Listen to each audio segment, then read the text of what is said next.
Queridos amigos, es para mí un honor y un placer también estar de nuevo en esta casa, el Instituto Universitario de Investigaciones Ortega y Gasset, que ha sido el anfitriona del estudio que llevamos adelante la profesora Rosa Aparicia y yo por tantos años. Queridos amigos y presidente de la Fundación, señor rector, señor consejero, también es un gusto compartir este momento y en realidad todavía no me ha llegado ninguna araña y el tiempo está muy bien, pero quería darles una sorpresa antes de hablar de la tarea, antes de hablar del tema de las migraciones, que probablemente no se esperaban, pero que me pareció adecuado debido a que este es un acto de inauguración de curso académico con estudiantes de ciencias sociales que van a hacer esto y, por tanto, me voy a referir a algo que quizás no se esperaban, pero quizás creo que puede resultar interesante. Y que tiene que ver con uno de los maestros, de los fundadores de la disciplina que llamamos sociología, el alemán Max Weber. Han pasado 100 años desde la muerte de Max Weber y 102 desde sus publicaciones La ciencia como vocación y La política como vocación. Ambas fueron pronunciadas en la Universidad de Múnich en medio de la gran inestabilidad y la confusión generada por la derrota de Alemania en la Primera Guerra Mundial. Estos ensayos son muy diferentes, tratan de temas diversos, pero ambos están influidos fuertemente por los temas de su tiempo y por lo tanto contienen numerosas disquisiciones que ahora no parecen muy relevantes. Sin embargo, hay en ellos muchas ideas brillantes y perdurables que vale la pena recordar, sobre todo en el ensayo clásico que ustedes han leído como estudiantes de ciencias sociales o leerán en el futuro, La ciencia como vocación. Insertos en el análisis de Weber sobre la ciencia de su tiempo, hay al menos 4 puntos que vale la pena recordar.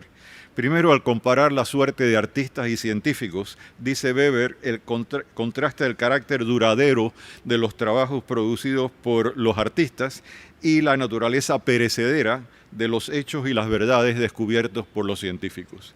Entre paréntesis, el trabajo científico, dice Weber, el trabajo científico en efecto está inmerso en la corriente del progreso, mientras que en el terreno del arte, por el contrario, no cabe hablar de progreso en ese sentido. Una obra de arte que sea realmente acabada no será nunca superada ni envejecida. En la ciencia, por el contrario, todos sabemos que lo que hemos producido habrá quedado anticuado dentro de 10 o 20 años. Todo logro científico implica nuevas cuestiones y ha de ser superado y ha de envejecer. Tal es la naturaleza de nuestra vocación, queridos amigos, y quienes se identifican como científicos tendrán que resignarse a este hecho. Ningún descubrimiento imperecedero, ningún concepto inmutable. Los descubrimientos y los conceptos evolucionan y son superados no solo por ideas contrarias, sino también por ser absorbidos en el discurso general de la disciplina y también y sus creadores caerán en ese sentido quizás en el olvido. Décadas después, el sociólogo norteamericano Robert Merton observó el mismo proceso al que denominó olvido por incorporación. En ningún lado es más evidente el carácter colectivo de la empresa que llamamos ciencia que en este proceso donde los frutos del trabajo personal y los logros de la mente individual se vuelven peldaños para que otros avancen. Un segundo punto que merece ser recordado en el ensayo de Weber es el papel de los conceptos en la ciencia y su progreso. Los conceptos, señores, son lo que realmente sabemos y lo usamos para analizar la realidad tanto en las ciencias físicas como en las sociales. Weber sostiene que fue en la República de Platón donde se descubrió el papel de los conceptos en el avance del conocimiento y a partir de ahí procede a refinar el punto con su propia elaboración del tipo ideal. Sí, la conferencia de 1918 contiene otra clave sobre el carácter de los conceptos y las ideas que los sostienen. Y dice una cosa muy curiosa. La idea viene cuando ella quiere y no cuando nosotros queremos. Muchas veces viene cuando no la esperamos, no mientras la buscamos y cavilamos en nuestros escritorios. Quienes quieren hacer una carrera científica tendrán que resignarse a que las ideas pueden o no venir a ellos. Dice Weber, se puede ser un destacado trabajador científico y no haber tenido jamás una ocurrencia valiosa o durable.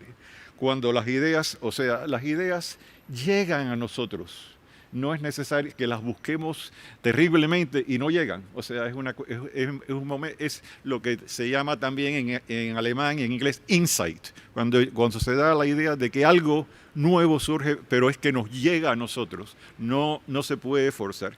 Cuando las ideas sí llegan, son formuladas en conceptos que con el tiempo se vuelven lo que Weber llamaba tipos ideales. En la sociología y otras ciencias sociales, los tipos ideales, tales como burocracia, carisma, libre competencia, asimilación y más actualmente transnacionalismo, tienen por función no solo englobar el conocimiento original que los dio lugar, sino restregarlos contra la realidad, para examinar si sus propiedades se sostienen o no en diversas circunstancias. Al comparar el concepto, el tipo ideal con la realidad, podemos confirmarlo, modificarlo, descomponerlo o abandonarlo. Del propio trabajo de Weber, recuérdense los usos de los tipos ideales: carisma, burocracia, asceticismo intramundano, racionalidad burguesa y otros. Tercer punto en el ensayo de la ciencia como vocación de hace 100 años, de uno de los padres de la disciplina, es la estricta distinción entre el análisis científico y la ideología. Las tomas de posición política y el análisis científico de los fenómenos y de los partidos políticos son dos cosas bien distintas, dice Weber. Así tengo derecho como ciudadano a expresar mis opiniones en una asamblea política, pero no como científico en un aula. Lo único que se le puede exigir al maestro, dice Weber, es que tenga la probidad intelectual necesaria para comprender que existen dos tipos de problemas perfectamente heterogéneos. De una parte, la constatación de los hechos, y de la otra, la respuesta a la pregunta por el valor de la cultura: ¿cuál debe ser el comportamiento del hombre en la comunidad cultural? La fuerte distinción que hace Weber en la ciencia como vocación entre los reinos de la ideología y el activismo, por un lado, y el de la práctica científica y el conocimiento fáctico por el otro, es notable porque entre los clásicos de la sociología fue él quien con más convicción sostuvo que es imposible mantener una ciencia social libre de valores. A diferencia del francés Émile Durkheim, él se dio cuenta de que los hechos objetivos tienen significado solo bajo el prisma de la cultura, de la cual los valores son un componente principal. Entonces, ¿cómo resolvemos esta contradicción entre la objetividad y la subjetividad? Bien analizada, la contradicción es más aparente que real. Aunque consciente del rol indispensable de la cultura y el significado de la interpretación científica de los hechos sociales, Weber completa su análisis con el requerimiento de que esas interpretaciones sean verificadas y vueltas a verificar por otros que trabajan en el mismo campo. De nuevo, aparece aquí el carácter colectivo de la empresa científica en que se vuelve... la función de los tipos ideales repetidamente restregados con la realidad.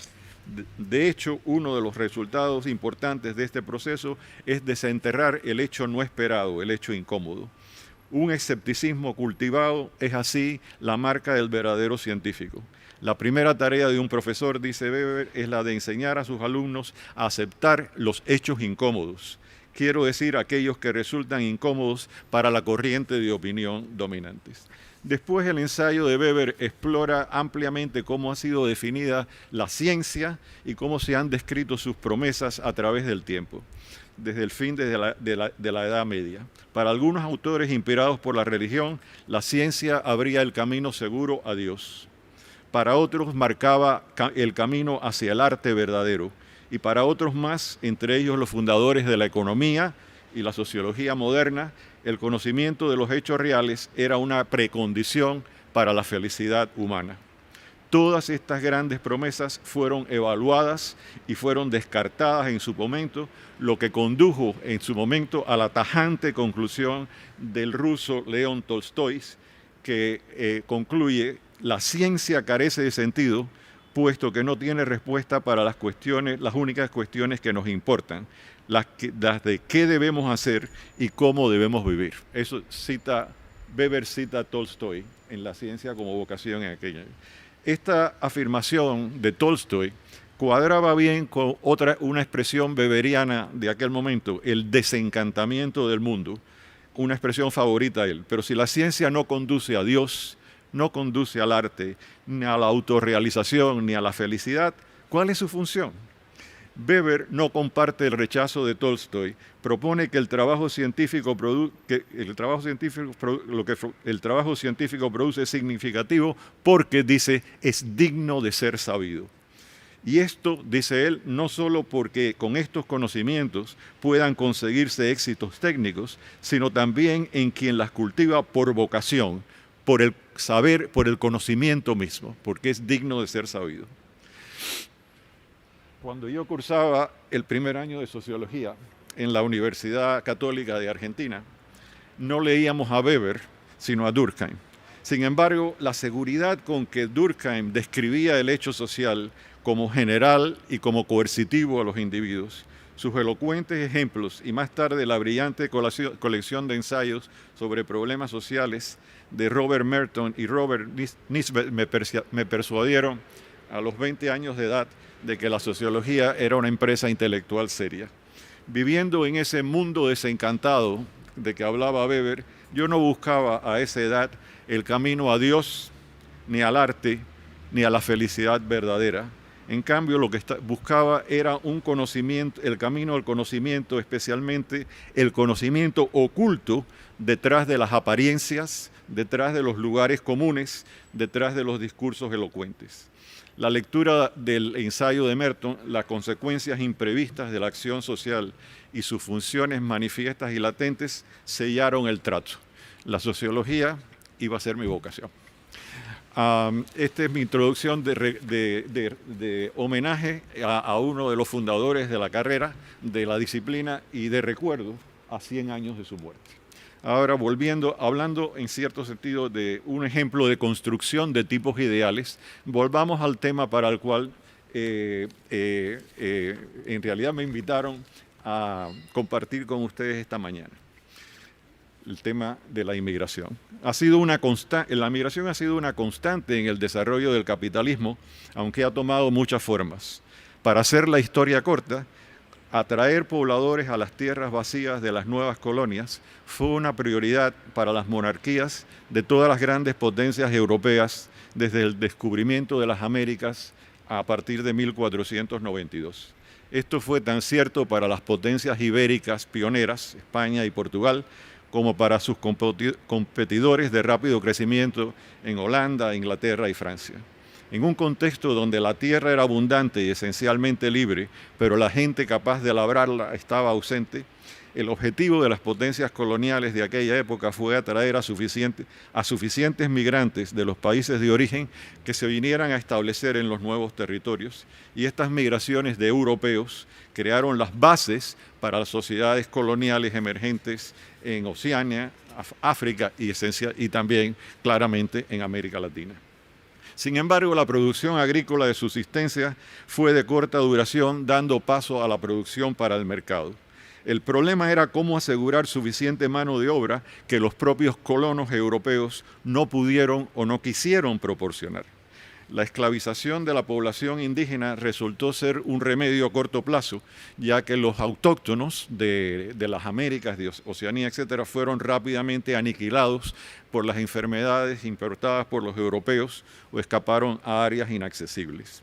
La migración de sirvientes contratados de Europa y otros lugares se intentó después, sobre todo por Inglaterra, pero no funcionó al no haber motivación entre los recién llegados. Los sirvientes contratados tenían muy poco incentivo para trabajar para otros y en cambio un claro incentivo para trabajar para sí mismos. Como dijo el sociólogo Edgar Thompson, clásico estudioso de la esclavitud en Estados Unidos, y lo dijo hace mucho tiempo, la solución fue encontrar una fuente de trabajo tan ajena a su nuevo entorno en las plantaciones o las minas que no tendría forma de escapar. Los esclavos africanos fueron esa solución y la migración transatlántica organizada de estas primeras víctimas del capitalismo mundial, se convirtió en la forma normativa de la migración laboral por 3 siglos en el desarrollo de la economía capitalista mundial. Esa era la forma normativa del siglo XVI al siglo XIX que adoptó la migración laboral a través de la esclavitud. O sea, tenemos la inmigración de colonos primero, la de sirvientes y la de esclavos. La naciente economía industrial del siglo XIX no empleó esclavos, sino que contrató mano de obra asalariada. Este es el momento en que, según Karl Marx, el capitalismo deja de ser un modo de intercambio comercial para convertirse realmente en un modo de producción. Cuando hablamos del capitalismo como modo de producción, este es el momento, en el siglo XIX, y en los industrializadores pioneros, principalmente en Inglaterra, la mano de obra necesaria para la creciente economía industrial se originó internamente, simplemente de un campesinado desplazado, forzado a partir de sus tierras en la época en que los corderos comían hombres, cuando se desplazó al campesinado en Inglaterra. Pero las antiguas colonias de las Américas, y en particular Estados Unidos, no tuvieron ese recurso de un campesinado forzado a abandonar su tierra, y cuando llegó su propia era de industrialización, tuvieron que ir al extranjero en forma de buscar los trabajadores requeridos. La esclavitud estaba fuera de juego y por lo tanto fue sustituida por otra forma, otra modalidad de la migración laboral, el reclutamiento laboral deliberado. Los industriales estadounidenses enviaron enganchadores hasta los más remotos confines del sur de Italia, Polonia, el Imperio Austrohúngaro, para informar a los campesinos de esas tierras sobre las mejores comidas y los mayores salarios que obtendrían trabajando en la industria y la construcción de canales en el noroeste y medio oeste americano. Un método similar fue utilizado por los rancheros y agricultores del suroeste norteamericano para reclutar mano de obra campesina de la recientemente derrotada República Mexicana. Los flujos creados por el reclutamiento de nuevos trabajadores dieron lugar a emigraciones masivas desde el sudeste de Europa a América del Norte y en menor medida a Argentina y Brasil, que también se poblaron de italianos, etc., y desde México al oeste de Estados Unidos.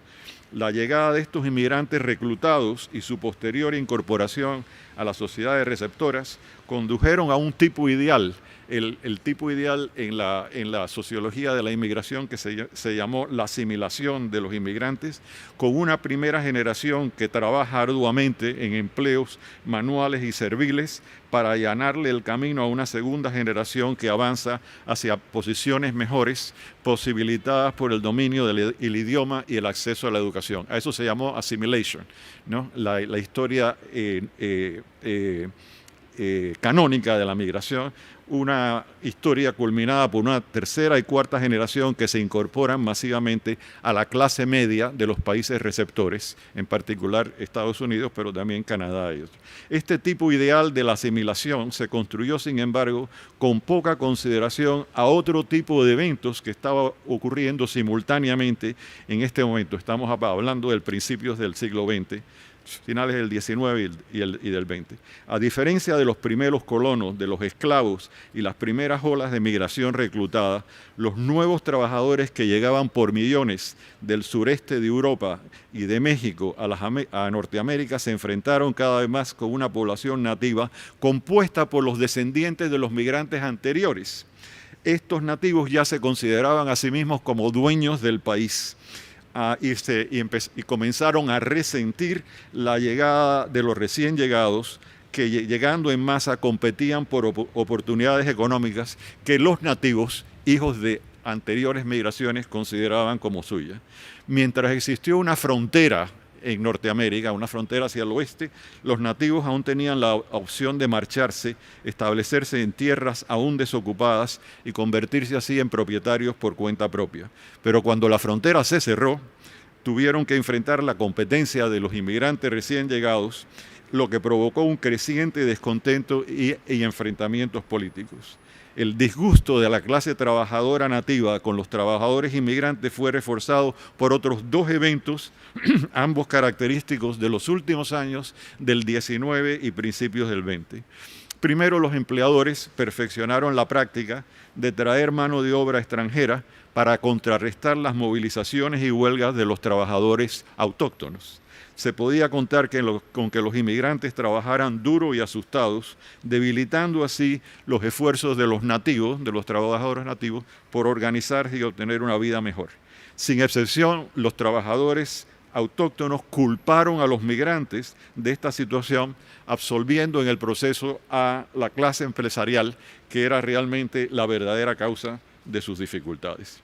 Segundo, y más importante, los inmigrantes comenzaron a venir por su propia cuenta en lugar de ser reclutados por industriales y agricultores. Estos flujos espontáneos fueron consecuencia de las redes sociales que conectaron a los primeros trabajadores reclutados con los que quedaban atrás y a través de las cuales circulaba información sobre las mejores condiciones de vida en los lugares de destino y los mejores medios para llegar allí. El surgimiento de la migración espontánea puso fin a las sucesivas etapas de los flujos laborales que acompañaron el desarrollo de la economía capitalista mundial. Posteriormente, a partir de ese momento, la iniciativa para tales flujos pasaría de los empleadores y de los estados a los propios migrantes, convirtiendo estos movimientos en menos predecibles y menos controlables. Simultáneamente, la tensión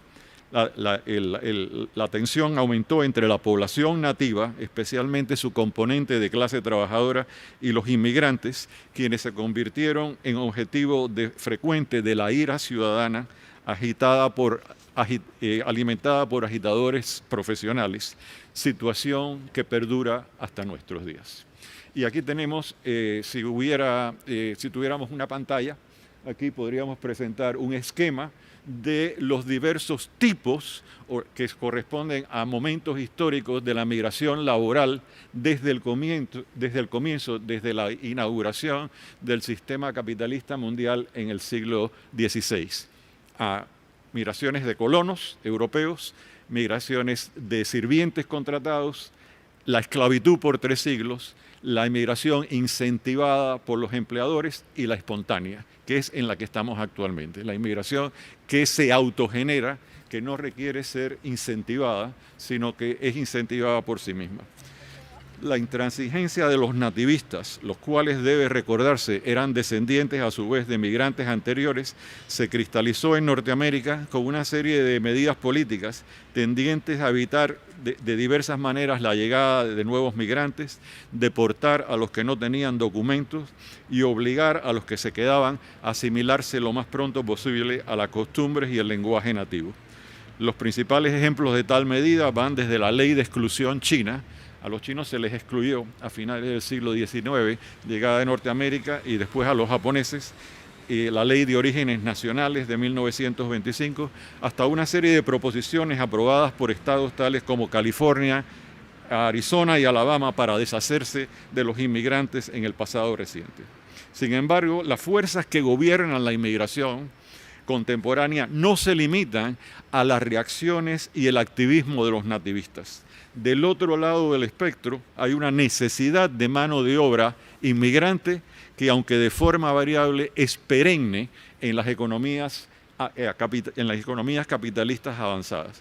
En la economía postindustrial estadounidense y europea, que ha asumido el ya familiar imagen de un reloj de arena, donde la demanda por trabajadores ocurre en la parte superior del reloj de arena por trabajadores altamente calificados con títulos profesionales, y en la parte inferior con mano de obra no calificada, capaz de trabajar en la agricultura, en las industrias, en los servicios, etc. Es una un mercado laboral segmentado, este mercado de trabajo reloj de arena necesita también trabajadores extranjeros porque el sistema educativo de los países receptores, Norteamérica y Canadá en parte, no produce suficientes ingenieros, programadores, informáticos, matemáticos, médicos, enfermeras en cantidades suficientes y porque los trabajos de nivel inferior, recolectores de cosechas, lavadores de platos,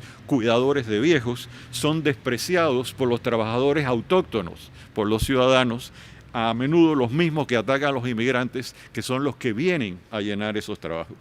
Por lo tanto, el escenario está preparado para la confrontación entre el capital y sus requerimientos laborales y una población trabajadora nativa cada vez más angustiada por el propio proceso de reestructuración industrial que dio lugar al mercado laboral tipo reloj de arena.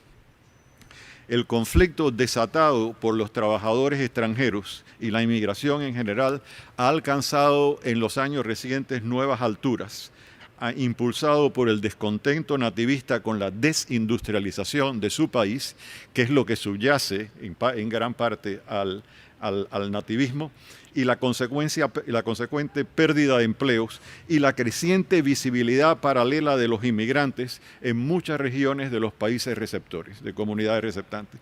Tal situación se refleja en Norteamérica, en Estados Unidos en particular, en la consolidación de la extrema derecha del Partido Republicano, el llamado Tea Party, y más recientemente en la elección de Donald Trump a la presidencia de ese país, político carismático con un mensaje nativista y opuesto a la inmigración a través de una serie de medidas que conocemos todos, de la cual la más familiar es la tentativa por construir un muro, una gran pared entre Norteamérica y el sur. Y también subyace el voto masivo de la clase trabajadora inglesa a favor de abandonar la Unión Europea.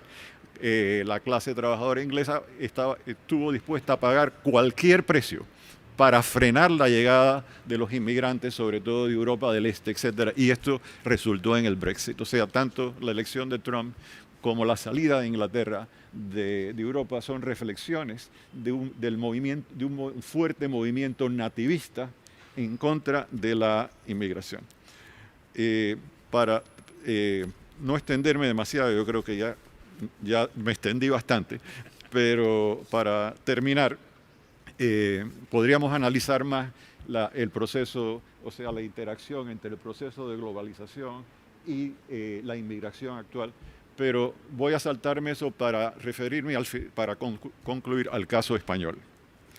España ha sido uno de los países receptores menos afectados por la ola nativista, pese a que la inmigración a España creció de manera impresionante en la década de los 90 y hasta el 2007. Para dar evidencia de esto, es conveniente saber que el casi 13% de la población del país que proviene del extranjero en 2007 es cifra similar a la de Estados Unidos, a pesar de que la inmigración a España comenzó a fines de los 80, en forma masiva, comenzó a fines de los 80 y en Norteamérica se extendió a través de décadas. Y de todas formas, el porcentaje de la inmigración de origen extranjero en ambos países es el mismo, 13%. La relativa ausencia de reacciones nativistas en España a la población inmigrante se debe, en mi opinión, después de haber pensado esto, a varias causas. Primero está el hecho de que España fue por muchas décadas un país de emigración, primero enviando decenas de miles de inmigrantes, primero a las Américas, América Latina, etcétera, y luego al norte de Europa. Por tanto, el país no se autoconcebía como un país de acogida de inmigrantes, se veía más bien como país de emigración, y la transformación repentina de los años 90 y el 2000 sorprendió a muchos. Aún hoy en día, cuando, por ejemplo, en la ceremonia de recepción del premio a Princesa de Asturias de hace un par de años, invitaron a participar en la audiencia a una fiscal del Tribunal Constitucional de origen marroquí y a una directora de clínicas en el Hospital de Clínicas de origen chino, españoles, con el acento y el modo de actuar españoles, pero de origen extranjero. La gente se sorprende.